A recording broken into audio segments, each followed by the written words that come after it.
விடுதலை புலிகளை ஆதரிக்க கூடாது. ஆதரிக்கல, நாங்கள் ஒவ்வொருவருமே விடுதலை புலிகளாக உணர்கிறோம். நான் ஆதரிக்கல, ஏன்னா நானே என்னை ஆதரிச்சு பேசுறது பைத்தியக்காரத்தனம். அதனால நான் அதை செய்ய தயாரா இல்லை.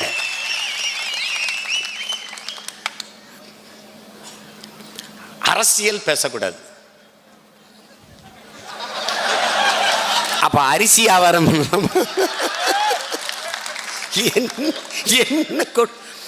அரசியல் ஒரு வாழ்வியல். அரசியல் இல்லாம ஒன்றுமில்லை. நாட்டினுடைய கல்வி, பொருளாதாரம், வேலைவாய்ப்பு, வளர்ச்சி, நீதி, சட்டம் எல்லாமே அரசியலுக்குள்ளதான் இருக்கு. நீங்கள் இந்த பாராளுமன்ற தேர்தலில் 5 விழுக்காட்டுக்கு மேலே வாக்கு பெறுவீர்கள் என்று நினைக்கிறோம். அது திமுகவை பாதிக்காதான்னு ஒருத்தர். திமுகவை பாதிக்கிறது தான்டா கட்சியை வச்சிருக்கேன்.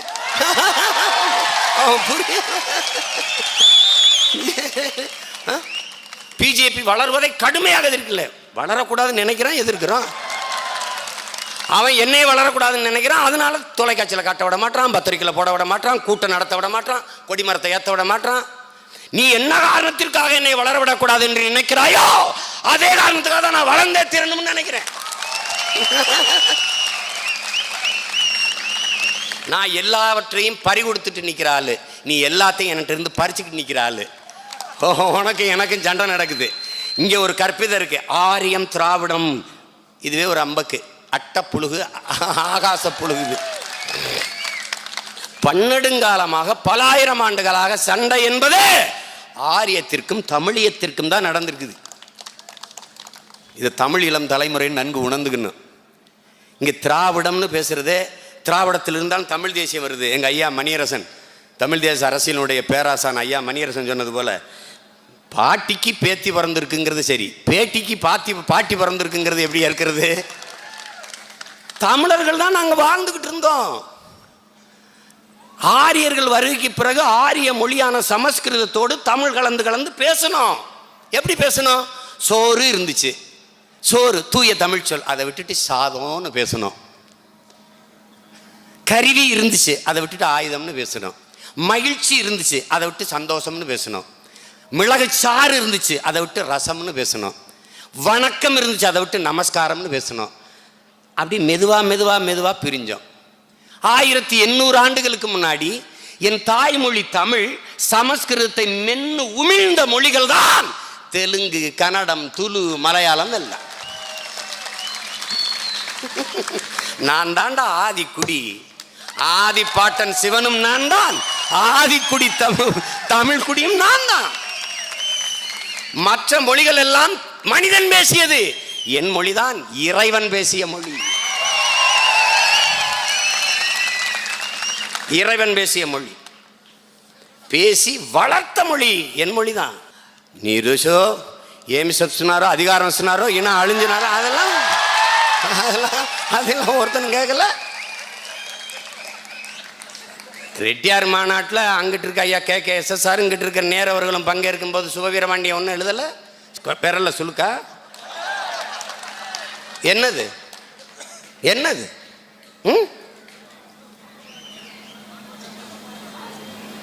கால கொடுமை. லெமூரியா கண்டத்திலிருந்து நம்ம வந்துட்டோங்கிறாங்க. லெமூரியா கண்டம் இருக்கும்போது தெலுங்கு எங்க இருந்துச்சு? பாவிகளா. இலக்கியம் பொய் சொல்லும், இதிகாசம் புழுகும், புராணம் பொய் சொல்லும், வரலாறு பொய் பேசாது மக்களே. வரலாறு பொய் பேசக்கூடாது, அதுக்குதான் வரலாறுங்கிறான். அதனாலதான் நாங்கள் வீழ்ந்து விட்ட ஒரு தேசியனத்தின் பிள்ளைகள் வரலாற்றில் இருந்து மீளெழுச்சி கொள்ள துடிக்கிறோம். அதனாலதான் இந்த நிலத்தில் இருக்கிற கிறிஸ்தவம், இஸ்லாம், இந்து எல்லாம் நாங்க இல்லை, எங்கள் மதங்கள் இல்லை. வேர் தேடிய பெரும்பயணத்தில் தமிழீழம் தலைமுறையினர் ஒவ்வொன்றா தேடி எடுக்கிறான். எப்படி எடுக்கிறான்? ஸ்பீச். எங்கிருந்து வந்துச்சு? எங்கள் ஐயா மனைவி முஸ்தபா, சொல்லியல் ஆய்வறிஞர், எங்கள் அப்பா அருளியார் போன்றவர்கள். ஸ்பீச் ஆடா மகனே, பேச்சு. பேச்சுக்கு முன்னாடி ஒரு எஸ் போட்டு ஸ்பீச்சு. நம்மகிட்ட இருந்து எடுத்துக்காண்டா யோக்கியப்பே. ஸ்பாஞ்சு, அப்பா ஸ்பாஞ்சுப்பா, பஞ்சுடா மகனே, அதுக்கு முன்னாடி எஸ் போட்டு ஸ்பாஞ்சு. கட்டுமரான்பா, நம்ம கட்டுமரம். அப்பா நேவிப்பா நம்முடைய நாவாய், அரிசிப்பா ரைஸ்ப்பா நம்முடைய அரிசி. ஒரே ஒரு சொல்லுதான் அவனுக்கு எல்லாமே. எல்லாத்துக்குமே அங்கிள் வச்சிருக்கான். சித்தப்பா அங்கிள், மாமா அங்கிள், பெரியப்பா அங்கிள். நமக்கு சித்தப்பா பெரியப்பா மாமா எல்லாமே ஆண்டி தான். சின்னம்மா பெரியம்மா அத்தை. நமக்கு சின்னம்மா பெரியம்மா அத்தை, அவனுக்கு ஆண்டி.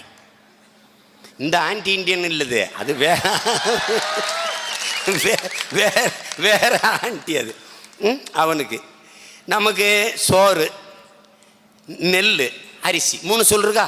அவன் 3க்குமே ரைஸ் தான். சொல்லுக்கு பிச்சைக்கார பையவன் நம்மகிட்ட வந்து சொல்றாங்க.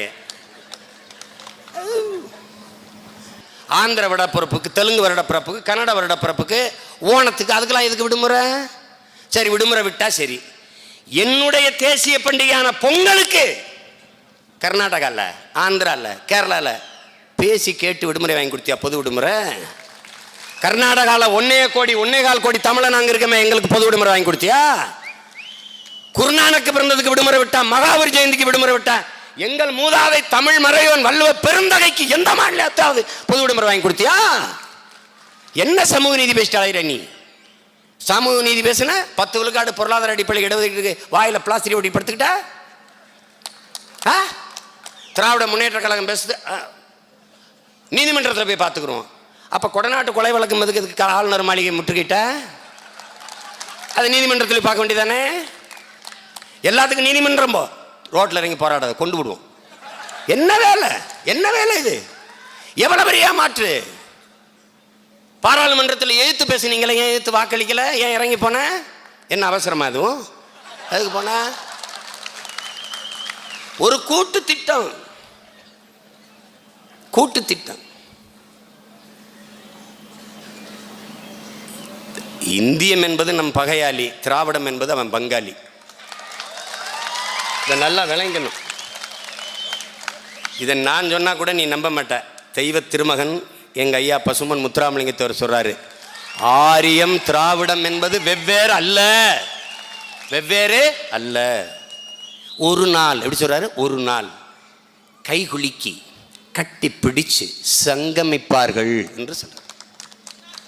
எப்ப சங்கமிச்சாங்க? ஒருத்தன் வந்தான், பிரபாகரன் கையிலிருந்து ஒருத்தன் பிடிச்சு விரல் பிடிச்சு வந்தான். என்ன பண்ணான்? பார்த்தான், சாதி மதங்கள் எங்களை பிளந்து பிரித்திருக்கு, சாதி மதமும் இடை வந்தது, இது என் அடையாளம் அல்ல. 50,000 ஆண்டுகளுக்கு மூத்த ஒரு தொல்குடி சமூகத்தின் பிள்ளை நான், என் அடையாளம் நான் தமிழன் என்பது, அதனால் நாங்கள் தமிழர்கள் என்று சொன்னேன். ஒரு உண்மையை சொன்னேன், 2 பேரும் ஏத்துட்டான். பாசிசம், சாவனிசம், இனவெறி. அப்ப நீங்க ஆரியர் திராவிடர்னு பேசுனா என்ன சிறங்கு சொரியா? அது இனவெறி இல்லையா? இங்க ஒரு ஐயா இருக்காரு, ஒரு ஐயா மாடு வளர்த்துக்கிட்டு ஒரு ஐயா. அவரு நாம் தமிழர் கட்சிக்காரர்கள் எந்த லேபிளில் தமிழர்கள் டெஸ்ட் எடுக்கிறீர்கள்? என்ன இது கூட தெரியாம இருக்கிறீங்க? நீங்க ஆரியர் திராவிடரை எந்த லேபிளில் டெஸ்ட் எடுத்து வெளியில வந்தீங்களோ, நீங்க இப்படி போகும்போது நாங்க உள்ள போனோம். தூங்கும் புலியை பறை கொண்டு எழுப்பினோம், தூய தமிழரை தமிழ் கொண்டு எழுப்பும். தீங்குறு பகைவர் இவன் என்று நீக்குவோம், செந்தமிழ் உணர்ச்சி வேல் கொண்டு தாக்குவோம். அவன் ரத்த வழி வந்தவர்கள் எங்க பண்ணோம்? உள்ள போய் நீங்க ஆரியர் திராவிடர் டெஸ்ட் எடுத்துட்டு இப்படி திரும்போது நாங்க உள்ள போயிட்டோம். நாங்க தூய தமிழர் டெஸ்ட் எடுக்கிறோம். சரி விடுங்க, நாங்க எளி மக்கள், நாங்கள் ஃபாசிஸ்ட்டு, நாங்கள் சாவினிஸ்ட்டு, ரேசிஸ்ட்டு, ஓகே. ஆனால் மலையாளியை தமிழராக மாற்றுறது, தெலுங்கரை தமிழராக மாற்றுறது, கன்னடரை தமிழராக மாற்றுறது, குஜராத்தி, போச்சுபூரி, மராட்டி, பானிபூரி விற்கிறவன், சோன்பப்படி, இவனையெல்லாம் தமிழனாக மாற்றுறது, இந்த வேலையை செஞ்ச அயோக்கியப்ப யாரு? இவன் எந்த லேப் வச்சிருக்கிறவன்? இங்கே வா உட்காரு. வந்தவனே எல்லாம் தமிழன், இவர் தமிழராகி விட்டார், தமிழராய், அவரெல்லாம் தமிழர். அதை நீ எப்படி எந்த லெவலில் வச்சு மாற்றின? இது வேப்பல் அடிச்சியா இல்லை மந்திரக்குள் வச்சு மந்திரிச்சியா? எங்கே மாற்றின நீ? நீ சொல்லிட்டு தெரியடா அயோக்கிய பயலா, ஒருத்தனும் சொல்லியடா நான் தமிழன்னு சொல்லலையே, சொல்லல. அப்ப 40 விழுக்காடு நாங்க இருக்கோம், எங்களுக்கு இடஒதுக்கீடு வேணும் கேட்கிற, அது எந்த வாய்டா? எந்த வாய்? தொலைச்சு பெறுவேன். இந்த மாதிரி ஓட்டு பிச்சை எடுத்து நாட்டாளனுங்கிற நிலைமை எனக்கு கிடையாது. என் மக்கள் இந்த மாதிரி நான் சொல்றேங்க, எங்க அப்பா நம்மாழ்வார் சொல்றாங்க, எப்போ இந்த மக்களுக்கு புரியணும், படித்தவன் கொஞ்சம் உடனே புரிஞ்சுக்கிறான், படிக்காத உழைக்கும் மக்கள் கஷ்டப்படும் போது தான் தெரிஞ்சுக்கிடுவாங்க. இப்போ கஷ்டப்படுறாங்க, தெரிஞ்சுக்கிடுவாங்க. என்ன தெரிஞ்சுக்கிடுவாங்க? இவங்களை விட்டா நாதி இல்லை. இவருடைய பகுத்தறிவு, இறை மறுப்பு என்பது என்ன? தமிழ் இறையை மறுத்து கருணாநிதி சமாதியில் கட்டடிச்சு பஜனை பாடுறது தான் இவங்களுடைய இறை மறுப்பு. மொத்த முன்னாள் அமைச்சர்களும் சேர்ந்து ஐயா கலைஞரா தான்னு அடிச்சுக்கிட்டு இருக்கான். கொஞ்சம் தப்பிச்சோம்டா, இந்த கோஷ்டியில் நாமளும் சேர்ந்துருப்போம்டான்னு நினச்சேன் நான். ஒரு 8 ஆண்டு கால இடைவெளி இல்லைன்னு வச்சுக்கிறேங்க. ஈழப்போரும் பேரழிவு இல்லைன்னா நான் அதில் ஒரு கட்டை தான். உங்களுக்கு யதார்த்தம் வெற்றிக்கு நல்லா புரியுது. ஏன்னா அவன் ரொம்ப அருகில் இருந்து பார்க்குறான். வெற்றி ஜெகதீசனுக்கெல்லாம் ரொம்ப நல்லா தெரியும். நமக்கு ஒரு வரலாறு இருக்குல்ல. கடைசி அது போயிடுச்சு. அப்புறம் ஐயா எம்ஜிஆருக்கு வந்து பால் காவடி, பன்னீர் காவடி, மொட்டை அடிக்கிறது தனி, அது தனி. இங்கிட்டு ஜெயலலிதா அம்மையார் புதகுலின்னு தெரியாமல் போதி மரம் நினச்சி தியானம் பண்ணுறது, அது ஏதோ மாரியாத்தா கோயில் மாதிரி சத்தியம் பண்ணுறது வழக்கம். இந்த கொடுமையை தொலைக்கணும்னா மறுபடியும் அங்கேயே போயிடணும். ஆனால் நாங்கள் யார்? இடை வந்த இந்த மதங்களை வைத்து எங்களை மதிப்பீடு செய்ய முடியாது. நாங்கள் 50,000 ஆண்டுகளுக்கு மொத்த தொல்குடி சமூகம், தமிழர் என்கிற தேசிய இனத்தின் பிள்ளைகள், மக்கள். எனக்கென்று ஒரு மெய்யியல் கோட்பாடு இருக்குது. அது எது? எனக்கென்ற வழிபாடு எது? என்னுடைய இறை எது? அதை மீட்சியுற வைக்கணும், அதை மீட்டு உருவாக்கம் செய்யணும். அது ஒவ்வொரு தமிழ் மகனின் கடமை. நீ முருகனை கும்பிட போனா இஸ்லாமியர் கிறிஸ்தவர் எனக்கு ஓட்டு போட மாட்டான், எனக்கு தான் போடுவான்.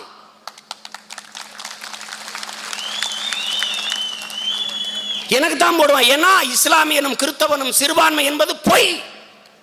எச் ராஜா, சுப்பிரமணிய சாமி போன்றவர்கள் தான் சிறுபான்மை என்பதான் மெய். எம்ஜிஆர் சிறுபான்மை, ஜெயலலிதா சிறுபான்மை, விஜயகாந்த் சிறுபான்மை, கருணாநிதி அவர் குடும்பம் சிறுபான்மை.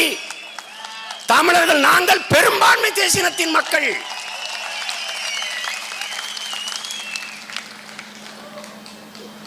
அறையில் உட்கார்ந்து நான் என் தம்பி ஜெகதீசன் எல்லாரும் ஒரு தொலைக்காட்சி பார்த்துருக்கேன், சன் தொலைக்காட்சி.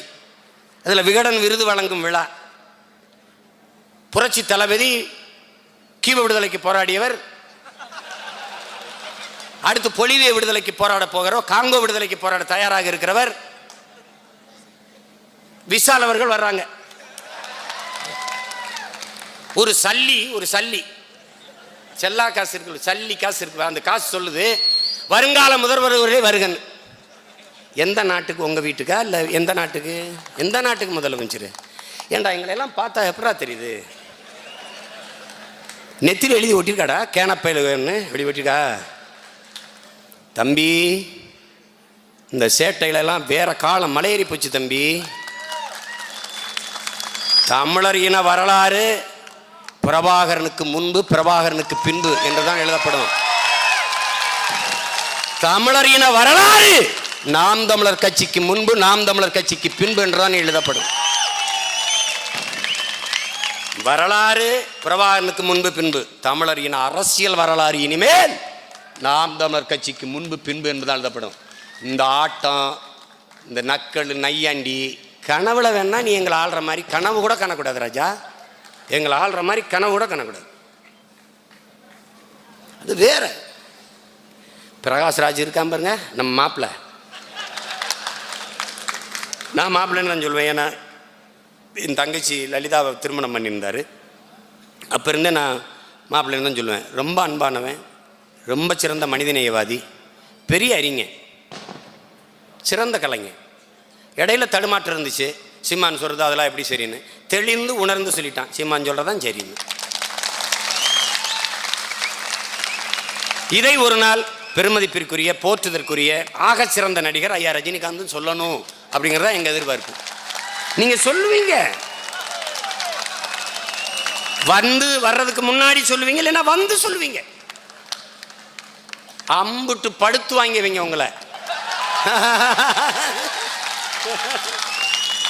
நானாவது கட்சி ஆரம்பிச்சு 8 வருஷம் கழிச்சு தாங்க முடியாம சில பேரை வெளியில வாங்கடான் இருக்கேன். நீங்க கட்சி ஆரம்பிக்கிறதுக்கு முன்னாடியே பல பேரை வெளியில ஏற்றிக்கிட்டு இருக்கிறீங்க அப்படின்னா அதான் சொல்றேன், வேண்டாம். காசை வாங்கினம்மா, நடிச்சம்மா, நிம்மதியாக போய் படுத்தம்மான்னு இருங்க. பெரிய சிக்கல் இவங்க. இந்த பாருங்க, என் தம்பி ஒருத்தன் சொல்லுவான், அண்ணன் தலைவராக இருக்கிறது ரொம்ப கஷ்டம், அதுலேயும் தமிழர்களுக்கு தலைவராக இருக்கிறது ரொம்ப ரொம்ப கஷ்டம். ரொம்ப பேசுவாங்க, ஆளுக்கு கேள்வி கேட்பான், கருத்தாக சொல்லுவான், வியாக்கியானம் பேசுவான், வெட்டி பேச்சு பேசுவான், தொட்டதுக்கெல்லாம் கேள்வி கேட்பான். ஆனால் ஓட்ட காசு வாங்கிட்டு போட்டுருவான். அங்கே நான் இங்கே நான் ஒரு தடவை சொன்னா 100 தடவை சொன்ன மாதிரி அது சொல்ல முடியாது, ஒவ்வொன்றுக்கும் சொல்லணும். இங்கே ஒவ்வொன்றுக்கும் அது என்ன சொல்லுங்க, அதான் ஒரு தடவை மறுபடியும் சொல்லுங்க அம்பா, கஷ்டம் அது. அதனால தான் உங்கள் மேலே ரொம்ப அன்பும் பாசம் இருக்கிறனால தான் சொல்கிறேன், வேண்டாம் போங்க போங்க போய் உட்காருங்க. இவங்க நினச்சிக்கிறாங்க நம்ம இதை விஜயை அவர் மேலே இருக்க அக்கறையில் தான் சொல்கிறோம். அது புரியாத கிறுக்கு பயில போயிட்டுருக்கிறாங்க. விஜய் சூப்பர் ஸ்டார்னு சொன்னார், அப்புறம் சிலம்பரசன். ஏன்டா தமிழ் பெரிய இவ்வளோ பெரிய இனத்துக்கு 2 சூப்பர் ஸ்டார் இருந்தால் தான் என்னடா கெட்டு போச்சு, என்ன கெட்டு போச்சு? 2 சூப்பர் ஸ்டார் கிட்ட சரி விஜய் இருக்கட்டும், அவருக்கு பின்னாடி இன்னொரு தம்பி வளர்ந்து வரட்டும், இன்னொரு சூப்பர் ஸ்டார், என்ன கெட்டு போச்சு? இப்போ நாங்கள் மட்டும்தான் அரசியல் கட்சியில் இருப்போம்ல, எத்தனையோ கட்சி, எங்கள் கட்சியிலேருந்தே பல கட்சியில் பெற்று போட்டிருக்கோமே. நாங்கள் எவ்வளவு தலைவர்களை உருவாக்கியிருக்கேன், என் சத்துக்கு நான் எத்தனை தலைவர்களை உருவாக்கியிருக்கேன், இன்னும் உருவாக்குவேன். அது மாதிரி அடிமையில் முன்னடிமை பின்னடிமை கிடையாது, 2 பேரும் அடிமைதான். அதை கவனத்தில் வச்சுட்டு நீ போராடணும். நீ நுட்பமாக பார்த்துக்க, உன்னை நோக்கி எதிர்நோக்கி இருக்கிற ஆபத்தை நீ உணர்றியா இல்லையான்னு எனக்கு தெரியல. உன்னை எப்படி கூறறுத்து கொண்டிருக்கான் பாரு. மது மயக்கம், திரை கவர்ச்சி மயக்கம், சாதி மயக்கம், மதம் மயக்கம். தேர்தலா சாதி மதம் சாராயம் பணம், இதுதான் கட்டமைக்குது அதிகாரத்தை. நுட்பமாக விளங்கிக்கணும் என் அன்பு பிள்ளைகளே, விளங்கிக்கணும். இந்த மயக்க நிலையிலேயே உன்னை வச்சிருக்கான். நீ மயங்கி நிற்கிற நிலையிலேயே உன் தாயின் மாற இருக்கிறான். எப்படி இருக்கிறான்? கல்குவாரி, கிரஷ், எம் சாண்ட் தூக்குறான், ஈரக்குலையை பிடுங்குறான். எப்படி? Hydrocarbon. சிறுநீரத்தை தோன்றான், மீத்தேன். கல்லீரலை தோன்றான், ஈத்தேன். கொஞ்சம் கொஞ்சமாக கொண்டு இருக்கான். உன் 6 இரத்த நாளங்களாக, உன் தாயின் இரத்த நாளங்களாக ஓடிய நதிகள் கொல்லப்பட்டுருச்சு, எல்லாம் செத்துருச்சு. நல்லா விளங்க. நீ இதை விளங்கல, இது புரிந்து கொள்ளல, நீ ஒருபோதும் ஆள முடியாது. முடிச்சுட்டான். நீ மயக்க நிலையிலே இன்னும் இருக்க. நள்ளிரவு 1 மணிக்கு ரஜினிகாந்த் அவர்களின் படத்தை பார்க்க போற. அதிகாலை நான் விடிய காலம் 3 மணிக்கு போற. விடிய காலம் 1 மணிக்கு ஓடிடுற. ஆயிரக்கணக்கா வாசனன்னு பாலை பீச்சி அடிக்கிற, நாக்கில் சூடங்காட்டுற. ஆனால் உன் நிலம் பாலாய் நஞ்சாயி நாசமாயி கொண்டிருப்பதை கதிராமங்கல மக்கள் தான் போராடணும் நீ நினைக்கிற. இது எவ்வளவு பெரிய தவறு, எவ்வளவு பெரிய தவறு. ஒரு நாளாவது நீ இதை உட்கார்ந்து யோசிச்சிருக்கியா நாம என்ன செய்து கொண்டிருக்கோம்னு? ஆனா உனக்காகவும் சேர்த்து உன் உடன் பிறந்தவன் நெஞ்சு வெடிக்க வீதி வீதியா கத்திக்கொண்டிருக்கிறேன் மட்டும் கவனத்தில் வச்சுக்க. நானும் இல்லை, நாம் தமிழரும் இல்லை என்றால் நாதியற்று போய் நாடோடி குறவனை விட கேவலமாக செத்து போக. நரிக்குறவன் ஏன் இப்படி இருக்கான்? சக மனிதன் தானே. கிள்ளுனா வலிக்கும்ல, பசி வரும்ல, கனவு வரும்ல, உறக்கம் இருக்குல்ல, கண்ணீர் வருதுல. சக மனிதன் ஏன் இப்படி இருக்கான்? அவனுக்கு என்ன அங்கீகாரம் உன் தேசம் கொடுத்திருக்கு? எத்தனை ஐஏஎஸ் நரிக்குறவர்கள், எத்தனை ஐபிஎஸ், எத்தனை அமைச்சர்கள்? ஏன் இப்படி இருக்கான் நாடோடியா? மொழி இல்லை. மொழியை இழந்து விட்டால் நீயும் நாடோடியாக அடைவாய். எதுவரை உன் மொழி நீள்கிறதோ அதுவரை உன் நிலம், எதுவரை உன் மொழி நீள்கிறதோ அதுவரை உன் நிலம், எதுவரை உன் மொழி வாழ்கிறதோ அதுவரை உன் இனம். இது கவிப்பேரரசு வைரமுத்து அவர்கள் சொன்னது. நிலமற்ற இனமும் உலகில் நிர்வாண உடலும் அவமானகரமானது. இது நமது உயிர் தலைவன் மேதகு பிரபாகரன் சொன்னது.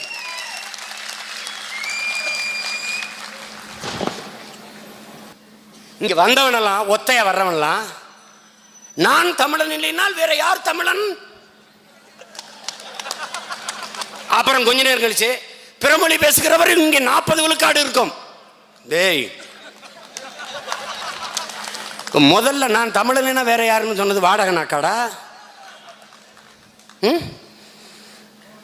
எங்க ஊர்ல எங்க அப்பத்தாலும் சொல்லு, உன் வாயில வசம்ப வச்சு தேய்க்க அப்படின்னு. ஆட்டு நாக்கா இருந்தாலும் அறுத்து சுட்டு திங்கலாம். கேடு கட்ட மனுஷப்பைய நாக்கா இருக்கு. நாக்கெல்லாமா தின்றுப்பாங்க. கொம்பு குழம்பை தம்புற எல்லாத்தையும் தின்றும் நாங்க. ரொம்ப நல்லவங்க. அதனால உங்களையெல்லாம் சாப்பிடாம விட்டுருக்கோம். என்ன கோவப்படுறான் சீமா பயங்கரமா கத்துறான். என் குணம் அப்படி, நான் பிறந்தது அப்படி. பிறந்தவொடனே எல்லாம் சீனி தண்ணி சக்கரை தண்ணியெல்லாம் சேனை தொட்டு வைப்பாங்க. எனக்கு சாராயம் தான் இருந்திருக்கு, தொட்டு வச்சுட்டாங்க. எப்போ பார்த்தாலும் நாக்கு நம்மன்னு சுறுசுறுன்னு எரிஞ்சுக்கிட்டே இருக்கு. இளையாங்குடி மருத்துவமனையில் பிறந்தவொடனே நர்ஸு விரலை கடிச்சிட்டேன். எங்கள் அம்மா சொல்லியிருக்காங்க, பிறந்தவனே நர்ஸு விரலை கடிச்சவன். அந்த பழக்கம் இது வரைக்கும் எதையாவது ஒன்று, ஒரு மீனோ கறியோ நண்டோனா ஏதோ ஒன்று இருக்கணும். இது ரொம்ப கஷ்டம் ராஜா. ஒரு கடையில் போய் சாப்பிட்டு, இங்கே வந்து சைவம் தான் இருக்குது, சைவம் எங்களுக்கு அலர்ஜி ஆயிரும் ஐயா. அதனால ஏதாவது நான் கூட சொன்னேன், தமிழர்கள் ராஜீவ்காந்தி கொன்றவர்கள், தமிழர்கள் ராஜீவ்காந்தி. அப்படி உச்சரிக்க கூடாதுப்பா. என் நண்பர் ஒரு படம் எடுத்திருந்தார், சின்ன ஜமீன் அப்படின்னு ஒரு படம், ராஜ்கபூர்னு. அந்த படத்தை வந்து நல்ல டைரக்ஷன் அப்படின்னு எழுதியிருக்கான். பார்ப்பா, எல்லாரும் திட்டினீங்க, நல்ல டைரக்ஷன் எழுதியிருக்காங்கப்பா. அப்படி படிக்கக்கூடாதுப்பா, அதை நல்ல டைரக்ஷன் அப்படி படி. அந்த மாதிரி கேள்விக்கு படித்து காட்டின மாதிரி தமிழர்கள் ராஜீவ்காந்தி அப்படி சொல்லக்கூடாது. தமிழர்கள் ராஜீவ்காந்தியை கொன்றவர்கள் அப்படி படிக்கணும். படிக்கிறத தமிழர்கள் ராஜீவ்காந்தி கொன்றவர் ராஜீவ் அப்படி வேணும் படிக்கணும். நிறுத்தி படிக்கணும். உச்சரிப்புக்கு ஒரு இது இருக்குல்ல, ஒலிக்கு ஒரு உணர்வு இருக்குல்ல ராஜா. மொழியை எப்படி உச்சரிக்கணும்னு இருக்குல்ல தம்பி, எப்படி உச்சரிக்கணும்னு இருக்குல்ல. நறுக்குவோம் பகையின் வேர் சிறுத்தை பெருங்கூட்டம் அப்படி சொல்லக்கூடாது ராஜா. நறுக்குவோம் பகையின் வேர் சிறுத்தை பெருங்கூட்டம். நாம் தமிழர் என்று முரசறைவாய். குறுக்கில் முளைத்திட்ட அயலாராட்சி கூண்டோட போயிட்டு கொட்டடா முரசம். நறுமண சோலையில் நழிபுக விட மாட்டோம் அப்படி பண்ணோம்ல. அதை விட்டுட்டு சும்மா எங்கள் வாழ்வும் எங்கள் வளமும். தமிழ் பேச்சு மொழி இல்ல, வீச்சு மொழி. சிங்கத்தின் குகைக்குள் சிறுநரிக்கு இடம் கொடுத்தோம், செந்தமிழ் நாட்டின் உரிமை இழந்தோம். பொங்கும் உணர்வில் எழும் தமிழ் அரசு போர் தொடங்கிட்டு கொட்டடா முரசுங்கிறான். அவன் இதை தூண்டுறான், அதை தூண்டுறான். ஆமாடா, இல்லடா, தூண்டுறா. மங்கிய விளக்கை தூண்டத்தாண்டா செய்வேன். இருளில் கிடக்கிற என் இன மக்களுக்கு வெளிச்சத்தை காட்டுவதற்கு விளக்கை தூண்டத்தான் செய்வேன்.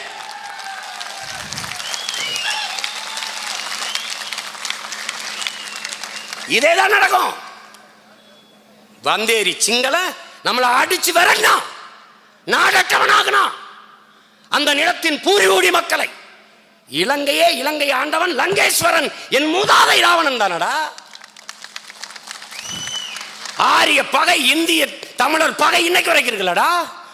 ஒவ்வொரு ஆண்டும் ராமலீலா மைதானத்திலே எங்கள் மூதாதை ராவணனை 10 தலையோட வைத்து நீங்கள் இன்னைக்கு வரைக்கும் வில்லறீர்களா, நெருப்போட வைத்து. எத்தனை ஆண்டுகளா வன்மை வைத்திருக்கிறீங்க? எத்தனை ஆண்டுகளா?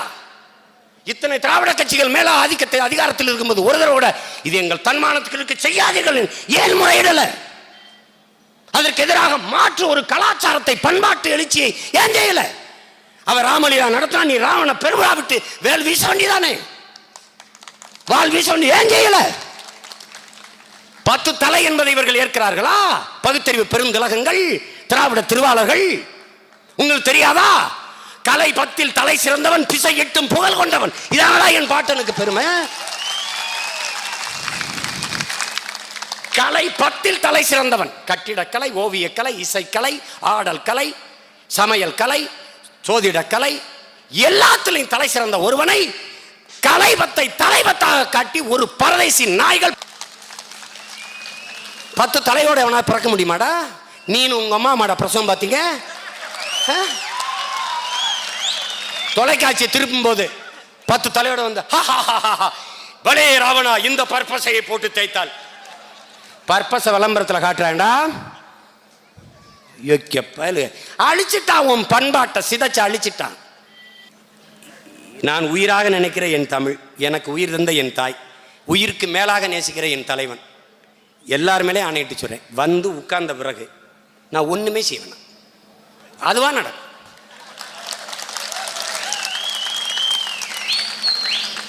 எங்க பாட்டெல்லாம் தானா எல்லாம் மாறிவிடும் என்பது பழைய வீடான்னு, அதையும் பொய்யாக்கி தானா எல்லாம் மாறுற மாதிரி பண்ணிடுவோம். என்னென்னவோ நடக்குதுமா, என்னென்னவோ நடக்கும். எப்படி நடக்கும் மட்டும் கேட்காத, அது ராணுவ ரகசியம்.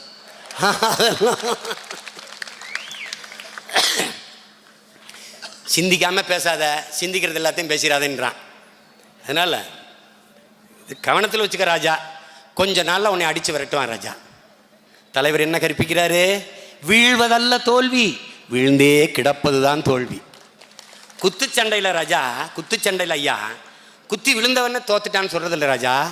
அவகாசம் கொடுக்குறான், கால நேரம் கொடுக்குறான். 10 என்றான், 1 2ன்னு 10 என்ற வரைக்கும் நீ படுத்து கிடந்தா தான் ராஜா தோத்ததா சொல்றான். அதுக்குள்ளையாவது எந்திரிச்சிரு ராஜா. 9 எண்ணிட்டான் ராஜா, 9 எண்ணிட்டான். 10 சொல்றதுக்கு பா கூட வாயை திறந்துட்டான் ராஜா. இத்துங்கிறதுக்குள்ள பொத்துன்ட்டு எந்திரிச்சிரு ராஜா. எப்படியா எப்படியா எந்திரிச்சிரு ராஜா. நீ எந்திரிக்கல ராஜா, நான் படுத்துருவேன் ராஜா. வேற வழியே கிடையாது, நீ வழியே கிடையாது. நீ எந்திரிச்சுக்க, விழித்துக்கொள். இதை விட்டா வேற வழி கிடையாது. சின்ன தம்பின்னு ஒரு அது நல்ல யானைன்னு அந்த பழங்குடி மக்கள் சொல்றாங்க. அதை கொல்றதுக்கு ஒரு கும்கியை தயார் பண்றாங்க. ஒரு யானை செத்து போச்சுன்னா ஐயா, இங்க பாருங்க, ஒரு தடவை சாப்பிட்டு 25,000 விதைகளை விதைக்குங்கிறான். யானை இல்லைன்னா காடுகள் எது? இவ்வளவு பெரிய நாட்டுக்கு 1500 யானைகள் இருக்குதுங்கிறான். இப்ப 650 யானைக்கு மேல கொன்னுட்டான். இதை பற்றி கவலைப்படுவதற்கு இருக்கிற இந்தியாவிலேயே இருக்கிற ஒரே அரசியல் பேரியக்கம் நாம் தமிழர் கட்சி மட்டும்தான். சூழியல் அரசியலை, உயிரியல் அரசியலை இந்திய பெருநிலத்தில் எந்த அரசியல் கட்சியும் பேசாது, எவனும் பேச மாட்டான், நம்மை தவிர. ஏனென்றால் நாம் தான் நம் தாய் நிலத்தையும், தாய் நிலத்தில் வாழ்கிற நமது மக்களையும் பேரன்பு கொண்டு உயிருக்கு மேலாக நேசித்து நிற்கிறோம். என்னை கேட்பா, நீ பெரியாரை ஏற்றுக்கிட்டு தெரு தெருவா போய் பேசுன, சாமி இல்லைன்ன, இப்போ கும்பிடணுங்கிற. இப்போவும் நான் சொல்கிறேன், நீ முருகனை போய் கும்பிட்டினா நீ மூளை வளர்ந்துடும், கை காலுக்கு நல்ல சுகம் வரும்னா நான் சொல்லலை. உன் கஷ்டம்லாம் தீர்ந்துரும்னு சொல்லலை. முடியை வளர்த்து சிறச்சின்னா மறுபடியும் மூளை வளராது, முடிதான் வளரும். ஆனால் முருகன் உன் இன முன்னோன், உன் மூதாதை, அவனை போற்ற வேண்டியது, வணங்க வேண்டியது உன் பிறவி கடன், தமிழர் மரபு என்பதை சொல்ல கடமைப்பட்டவன் என்பதால் கற்பிக்கிறேன். பாலை நிலத்தின் தெய்வமாக இருந்த கொற்றவை அவதான் இன்னைக்கு காலியாக வழிபடப்படுகிறார். நாம் திருமுருக பெருவிழா மட்டும் கொண்டாடுவோம் நினைக்காத. இந்திரன் பெருவிழா எடுப்போம், கொற்றவை திருவிழா எடுப்போம், மாயோன் பெருவிழா எடுக்கிறோம், சிவ இரவு கொண்டாட போகிறோம், வர்ணன் பெருவிழா எடுக்க போகிறோம். ஒரே முருகனை மட்டும் காட்டுறேன். முருகனுக்குள் 5 நிறங்கள் எல்லாம் அடக்கம். 50,000 மாவீரர்கள், 50,000த்திற்கு மேற்பட்ட மாவீரர்கள் ஈழ விடுதலைக்காக இறந்திருக்கிறார்கள். பிரபாகரன் மடத்தை மட்டும் போடுவது, பிரபாகரன் என்றாலே 50,000 மாவீரர்களும் அந்த ஒற்றை சொல்லுக்குள் அடக்கம் என்பதாலே தான் சீமானை மட்டும் போடுறாங்க. நாம் தமிழர் கட்சியில் இருக்க அத்தனை பேரையும் போட்டால் போஸ்ட் அடித்து சோறுட்டி எடுத்து பொது காசு ஊத்தாது. சீமானுக்குள்ள பல லட்சக்கணக்கான உணர்வெளிச்சு, இன உணர்வு, மான உணர்வு கொண்ட தமிழ் பிள்ளைகள் அத்தனை பேரும் அடக்கம் என்பதாலே ஒரு குறியீடு. கேரளாவிலிருந்து மலையாளி இங்கு வந்தால் திராவிடர், ஆந்திராவிலிருந்து தெலுங்கர் இங்கு வந்தால் திராவிடர், கர்நாடகாவிலிருந்து கன்னடர் இங்கு வந்தால் திராவிடர், தமிழர் இங்கிருந்து கேரளா போனால் தமிழர், தமிழர் இங்கிருந்து ஆந்திரா போனால் தமிழர், தமிழர் இங்கிருந்து கர்நாடகா போனால் தமிழர், தமிழர் இங்கிருந்து ஆப்பிரிக்கா போனால் தமிழர், தமிழர் இங்கிருந்து அமெரிக்கா போனால் தமிழர், தமிழர் இங்கிருந்து ஆஸ்திரேலியா போனால் தமிழர், தமிழர் இங்கிருந்து ஐரோப்பா போனால் தமிழர், தமிழன் எங்கு போனாலும் தமிழன். அடி வாங்கினாலும் அடி கொடுத்தாலும் அடிமையாக இருந்து உழைத்தாலும் நாங்கள் தமிழர்களாகத்தான் இருந்திருக்கிறோம். ஆனா நீங்க வரும்போது தமிழர் நிலத்துல காலை வச்சவன நான் தமிழ்நாட்டம், பச்சை தமிழ்நாட்டம் பாருங்க. தினமலர் என்னைக்குமே நம்மளை பற்றி திட்டு எழுதுறதுக்கு மட்டும்தான் எழுதும், நம்மளுக்கு ஒருபோதும் எழுதாது. ஏன்னா தினமலருக்கு நம்மளை தீட்டு, நம்ம தீட்டு. சீமான் எழுதினா தீ பிடிச்சிடும் அந்த பத்திரிக்கையில். அதனால் எழுத நாம் தமிழர்னு போட்டால் அப்படியே எரிஞ்சிடும். அந்த நம்ம அம்மா தமிழிசை ஒரு இழிவா சித்தரித்து ஒரு கேலி சித்திரம் போட்டிருக்கான், கேவலமாக ஒரு உருவப்படத்தை போட்டு. அதை மதிப்பிற்குரிய ஐயா எஸ் வி சேகர் அது கைதட்டி ஒரு கருத்து படம் போட்டு அதுக்கு பின்னோட்டம் போட்டிருக்காரு. மகிழ்ச்சி அவ்வளவு. ஏன் மனநிலை அப்படி. இது தெரியாமல் நம்ம அம்மா தாமரை மலரும் தாமரை மலரும். அம்மா எனக்கு ஒருத்தன் ஒரு படம் அனுப்பியிருந்தான் தம்பி, குளத்துல தாமரை மலர்ந்துருக்கு. ஒரு மீன் தவி போய் அந்த தாமரை பிடிச்சி இழுக்குது. எவன் எடுத்தான்னு தெரியல. ஆனா இதுக்கு நம்ம குளத்துல கூட தாமரை மலரக்கூடாது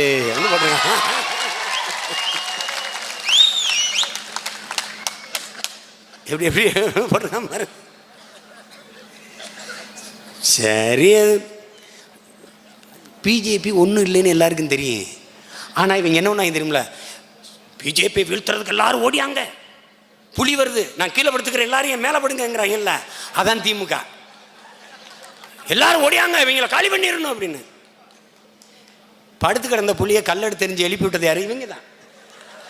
ஒன்றுமே இல்லாமல் இந்த பிஜேபி கூட்டி வந்து ஒன்னாக்கி விட்டது இவங்க தான். யாரு? நம்ம ஆளுங்க தான். இன்னைக்கு பாசிஸ்ட பாரதிய ஜனதாவை வேற இருப்போம், கால இருப்போம், கை இருப்போம். அதுக்கு உங்களை இருக்கணும்டா முதல்ல. உங்களை நம்பி எங்களை நீங்கள் ஆண்டதும் போதும், நாங்கள் லட்ச லட்சமாக மாண்டதும் போதும் சாமி, போதும். எல்லாத்தையும் நீ நாங்கள் பார்த்துக்கிறோம் போங்க. கிராம சபை கூட்டம் ஆட்சியில் இருக்கும்போது அங்கிருந்தான் ஓட்டம். ஒரு பய கிராமத்தை திரும்பி பார்க்கறது இல்லை. திண்ணையில் இப்போ தான் உட்காந்து பழகிறது. ஓ இதுதான் கிராமமா? கிராமத்துக்குள் வரும்போது கோயிலுக்குள் நுழைவது போல் இருக்கு. ஓஹோ அப்படியா? அப்போ அடிக்கடி கோயிலுக்குள் நுழையிறிய போல் இருக்குது. இந்த வீழ்ச்சி நிலையில் இருந்து தமிழ் சமூகம் எழுச்சியுற்று மேம்படுவதற்கு இருக்கிற இறுதி வாய்ப்பு, தமிழ் இளம் தலைமுறையினர் எழுச்சியுற்று அரசியல் வலிமை பெற்று ஒரு பேரரணாக மாறி பெரும் ஆற்றலாக மாறி ஆட்சி அதிகாரத்தை கைப்பற்றுவது ஒன்றுதான். புரட்சியாளர் அண்ணல் அம்பேத்கர் அனைத்து துன்பப்போட்டுகளுக்கு